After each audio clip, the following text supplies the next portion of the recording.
Right, morning y'all. I am in Redondo Beach and I'm going to see Scott. So Dr. Scott Lynn, specialist in many things, helping me over the years with my understanding of force plates. He's got dual plate systems. Going to his garage for a golf lesson. You coming?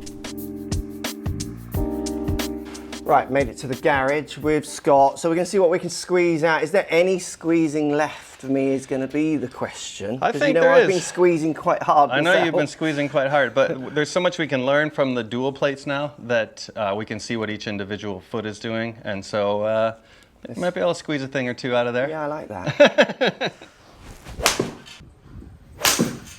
So looking at the first swing of the day, where normally I would say first swing of the day is where my verticals get like their weakest. Right. So I'm 142% in my verticals on the first swing of the day, which is definitely something I would feel is something I do. Yeah. Like it's lazier, it's easier, I feel more comfortable that I'm going to strike it that way. Sure.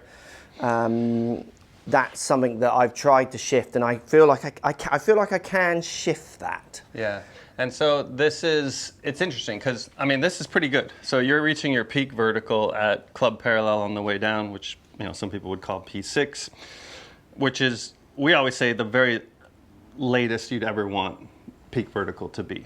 Okay. Because once we get past there, that becomes too late. Because right now, where your hands are and where the center mass of the club is as far away as it could possibly get. Because you see, as it comes down here, then that vertical force is getting closer if we think of like trigonometry. So okay.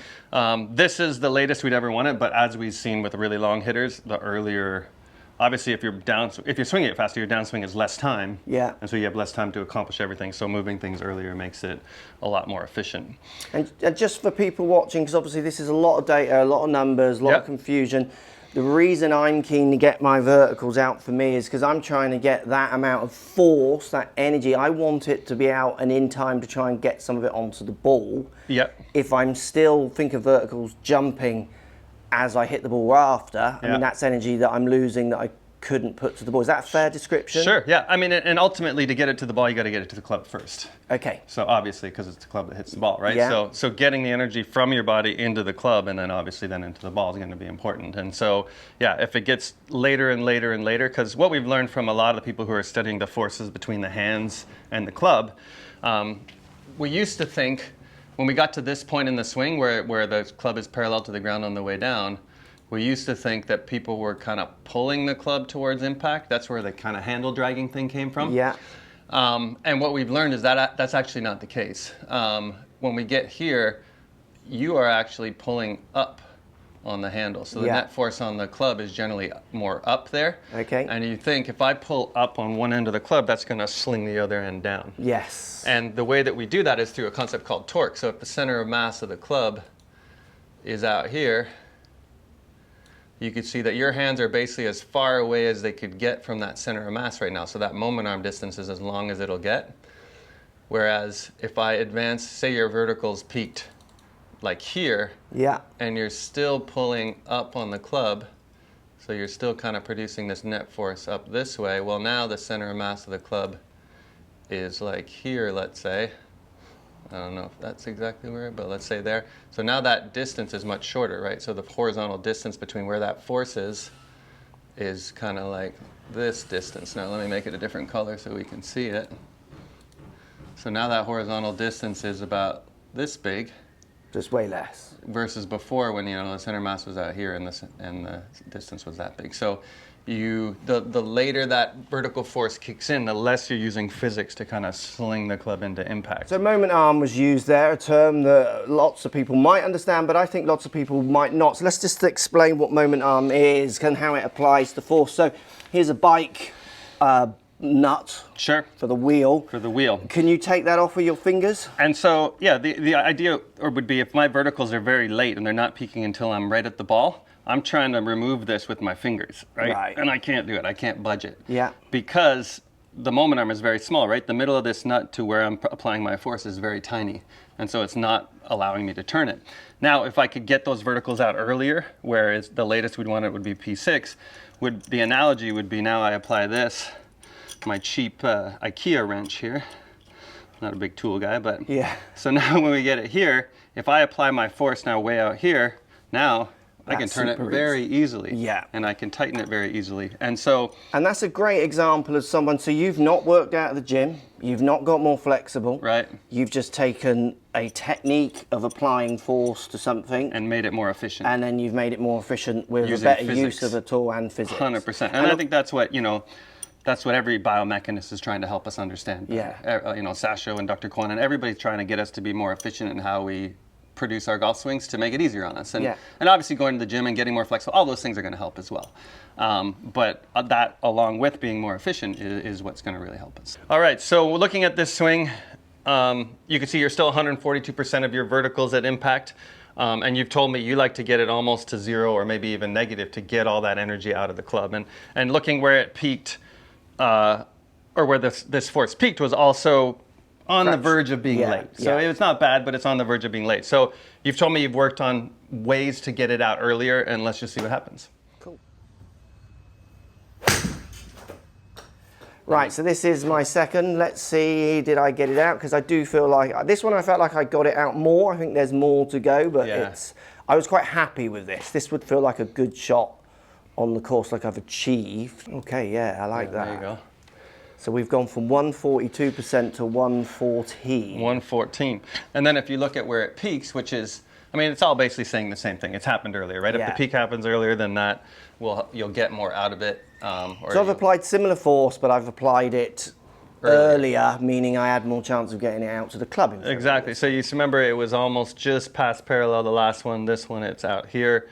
Whatever you'd call that, P5.5. Yeah. And that's definitely earlier. And so you've gotten the vertical forces out of your body and then applied to the club earlier, which should equal better things. You're using physics more to speed it up, which generally makes the golf swing almost feel easier. I've heard a lot of people say, I felt like I was just kind of smooth in that, and they look at the launch mark and they're like, wow, it went further, or it went just as far, or the speed was and that's higher. That's something I felt. I feel like I'm not really doing that much, right, but getting considerably more out. Yeah. But then at the same time, I feel like if I do lots, I'm doing lots of energy, but there's loads less flailing parts. Yeah. Where before there was a lot of. So now I feel much more like I'm getting locked out with tighter actions, where before I would have felt much more kind of everything's flopping about. So arm swing very long, it's still a bit too long.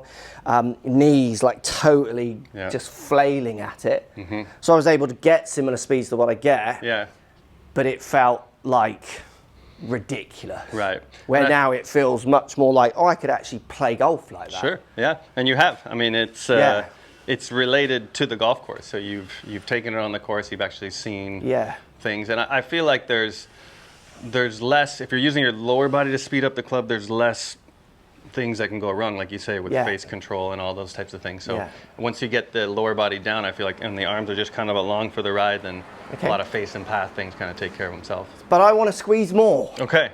Is there squeezing? I think there's some squeezing. I mean, you've been working on this single plate. Because we've got the dual plate here. So now we can see what your individual feet are doing. So let's have a look and see if there's anything else we can find. Yeah, I like that. So my system is one plate. This is the newer system, which is the dual plate, which I need to get some dual plates. So Carl, if you're watching this, come on.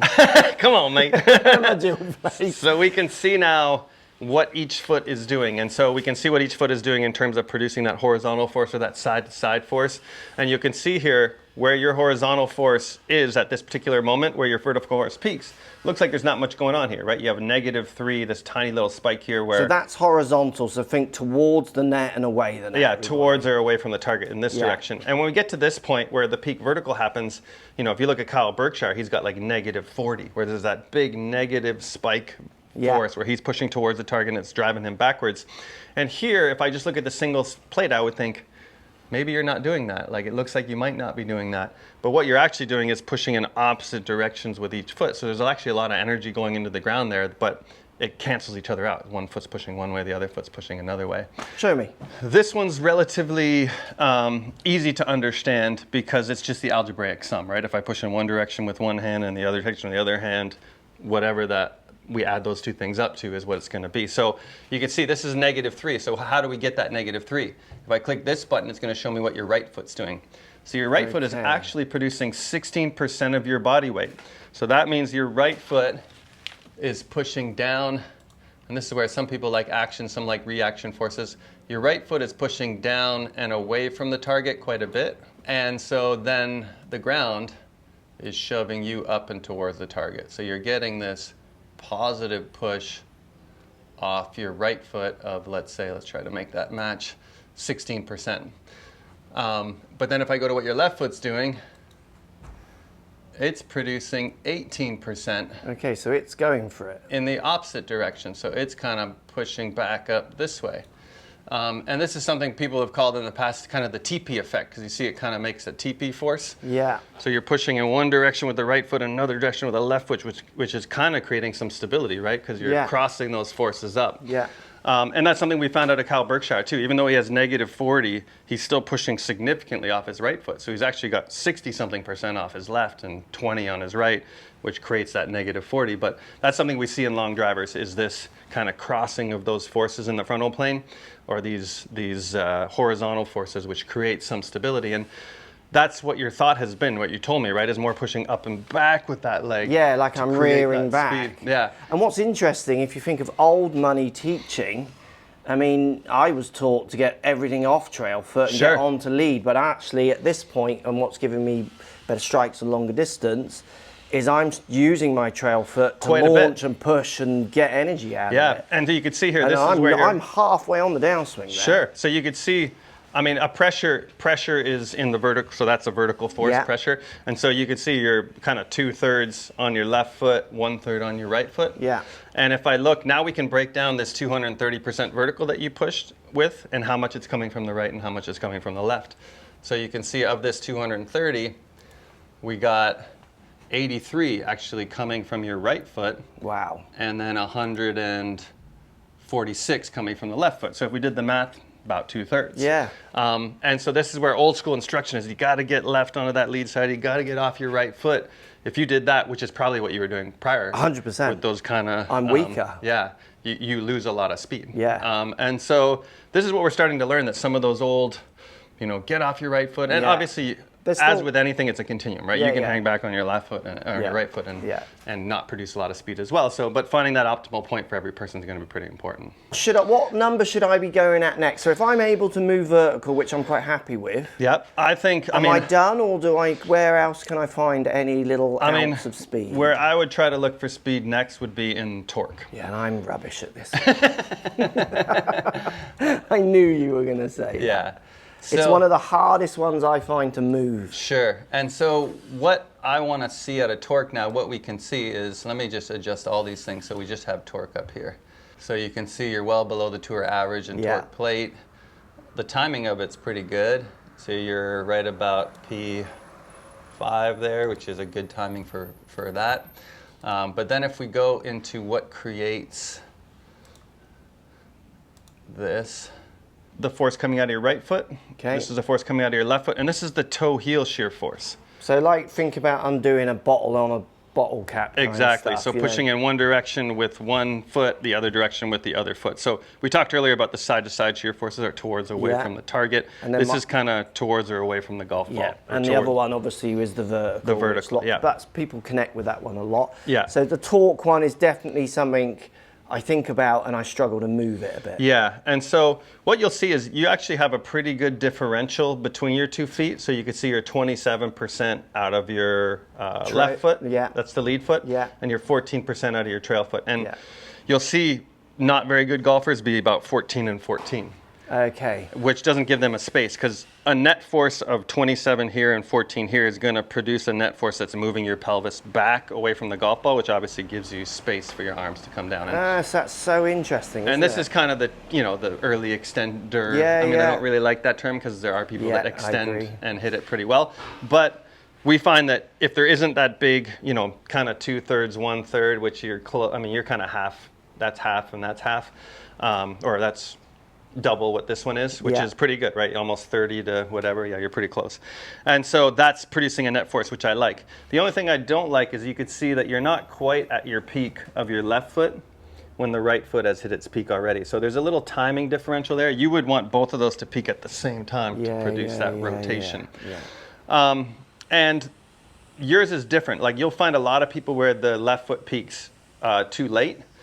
So it's actually, yours is peaking a little late. So it's peaking after the right foot. So if we move this left foot peak slightly earlier to line it up with the right foot peak, that could create more efficient rotation. Okay. So if you think about like, you know, if I was trying to spin my phone, I would push in this direction of this. Yeah. But if I get it wrong, if I push a little too much here and I'm late with this one, you see how it kind of shifts a little bit before it moves. So that's good. Yeah, so that would be something that I would work a little bit, and we've worked on some drills to do that, so maybe we can try one and see what it changes. Absolutely. All right. So 21 inches. Well, let's just see, like, I mean, relative to you, that sounds pretty wide for an 8-iron, but let's just see relative to, like, the first one. Well, I do naturally try to stand, Yeah, 17.2, so yeah, that's definitely wider. And then lead foot straighter on, trying to get these, this torque going. Definitely an alleyway I've been down that feels like this. It's so weird because I would feel like I would struggle to play golf like this. Yeah. And I've taught for years where someone comes in and their foot is like turned in or way turned out, and I say, just turn that foot in a little bit. Yeah. And then they just start shanking it. Right. And if it's like past 8 in the evening, I'm tired, I think, oh, come on. Or just leave it. Really? Are you that fragile? And then I do it myself, and it's exactly the same. I'm like, tiniest movement of that foot, I don't think I could play like that. Yeah, I know. How to learn compassion for your students, go through their struggle daily. So I called it heavy, but I did feel like I tried to load, lead, and you know that I'm literally trying to just rip your mats out of the ground. Good. Is my feeling. I like it. You're so consistent with your. Oh, but the torque went up. So the torque has gone up. So you still got your double spike, but now this used to be like 27, and now it's 30. So that is lead foot. Lead foot shear, yeah. Okay. And shear, just show shear for people, they understand. So shear is this, like, this way, like forward and backwards, towards and away from the launch monitor, let's say. Yeah. And so that has gone up. You see it's still a little bit of mistimed. Yeah. And so you can see how kind of jiggity this is. It kind of goes up, a little bump, goes up, comes down, another little bump. And so as these get timed better, where there's only one bump, and they both go the opposite direction at the same time, I think that would kind of shoot up. But that did give you 3% more torque because you've added more left foot shear at the same time as the other one's pulling back. So this one's pushing forward, this one's pulling back, and creating that force couple that's helping to rotate you. So, I mean, the first swing you had of the day, you were 65% torque. Yeah. And that's 83%. So I think that's probably the next goal is to try mover. and move the torque. Yeah. Because what I tell people is I've seen people increase their horizontal force and speed go down and strikes get worse and path and face do crazy things. Yeah. I've seen vertical in a lot of really good players go up and things get worse in terms of the swing. Yeah. I don't think I've seen torque go up significantly and have worse things happen. Because people are talking anyway, they're just not talking enough. Sure, and it's inherently a rotational game, right? So we don't move that much, so the easiest way to, you know, hit it would be to, unless we're going to Happy Gilmore it, would be to rotate. And so because it's inherently a rotational game, I don't think it's ever a bad thing to make that go up in terms of, you know, strike and path and face and all the things that we would equate to a good golf shot. So feelings of increasing energy or forces this way, definitely something I've kind of, you know, path I've gone down. It's the toughest one for me. Yeah. Like it's the one. I think it's the toughest one for everyone. Do you, is it? Yeah. I mean, if you think about as a baby, when we first start moving, it's sagittal plane, right? It's moving forward and backward, which is what jumping is, right? It's just moving this way. Yeah. And then, you know, side to side becomes a little bit easier, but the rotational or the transverse plane motions are the most complicated. Yeah. And so if you talk to any good strength coach, the transverse plane motions are the things that come last in a program, right? They're the hardest plane to teach people to move in. Yeah. And then, I mean, things that might shift the needle for me there, A, is actually having some agenda to move it. Sure. You know, people I've certainly not, I mean, I have through my plate, but it's something that I've not tried to move enough because I struggle to move it, so I Sure. went for the lower hanging fruit. Which is vertical, which Yeah. is, yeah. I mean, and you'll see little kids, vertical becomes easy for them, Yeah. because that's the Oh simplest yeah, because little plane. kids are definitely Simplest jumpers, planes in aren't movement, they? yeah. And then trying to deal with just how I mean, it's amazing how much foot flare can affect Right. the energies you'll put. It's such a basic thing, but Sure. obviously it's so obvious when you think about how you're going to move or not move. Yeah. Like we referenced it earlier, like if I was playing tennis and I'm like getting ready to return a serve, I'm not going to stand, if you're serving at me like this, my feet are more forward because I'm like jumping in and going Getting ready forward. to hit it, yeah. And if I'm going to have an agenda of trying to increase these ideas, having lead foot straighter on Yeah. makes a load more sense. And then one last thing, you had a drill which we did. Should we show them the Sure, drill? yeah. So basically Scott basically is doing like I would almost see it like an opposite idea with a Sure. drill. So most people do drills where the coach kind of does it for them. He does the opposite, which is such a great way to learn the feeling. So if I go if you top of my take it back swing, back stop. in there, So he's pushing me this way, and you got to try to push back. and I'm going to Like try and shove me through shove the wall him back back. there. Go. Yeah, there you go. Harder. Yeah, There you go. yeah, and that instantly gives me that feel. Of you just, yeah. Yeah. And one thing that I think could make this a lot more difficult, because what we found is this shear forward off your left foot is a little late. Yeah, And if this knee goes inside this foot, obviously I can't produce that force. So it has to get back here before it can happen. of course. And if it goes way inside, then it's going to take some time to get back, which could delay that And then force. so you might have the right amount of force, but if you're doing it at the wrong time, again, It takes too long to get there, yeah. not as efficient. Right. Yeah, I like that.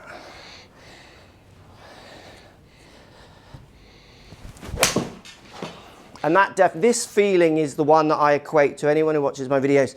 When I'm striking poor, I'm hitting bottom groove. You'll hear me say, oh, I fin that one a lot, certainly with the tee shots. And that's where I'm trying to get all about vertical timing, and I actually go up for Right. it.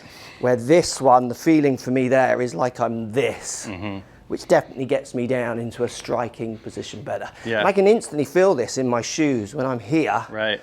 I can feel this way, this way, and this way, this way. Really, like I couldn't stay there for very long. I can feel my foot trying to going slip. that It way. wants to go. Right. That's good. And I think what this does is creates that net force that kind of like gets your pelvis out of the way, which creates space for your arms. Yeah. Where if you just did the vertical, I could see then Great. you having to manipulate it. There's always something in there. Don't never come to garages like this. There'll be something that you need to do, and that's you done for the next 6 months. Thanks, Scott. Perfect.